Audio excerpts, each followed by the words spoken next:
adlaw nga Martes karon mga kaigsuunan, petsa 7 sa bulan sa Setyembre tuig 2021.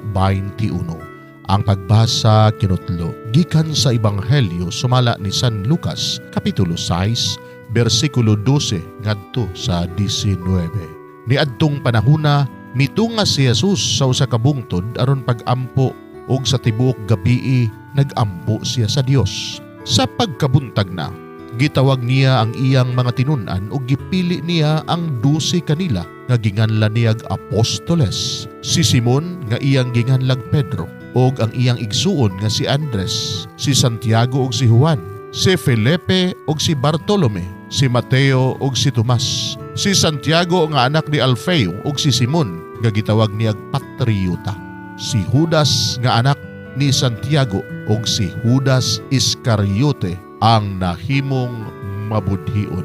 Milugsong si Jesus gikan sa bungtod kuyog sa iyang mga apostoles. Mitindog siya sa usa ka dapit nga patag kauban sa panon sa iyang mga tinun-an.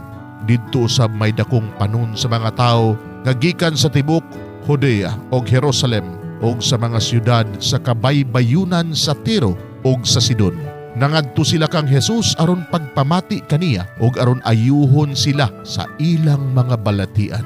Nangadto usab ang gipangyawaan ug nangaayo sila. Naninguha ang tanang tao sa paghikap kang Jesus kay gikan kaniya migula ang gahom nga nag-ayo kanilang tanan. Mga igsuon, ang Ebanghelyo sa Ginoo. Daygon ikaw o Kristo.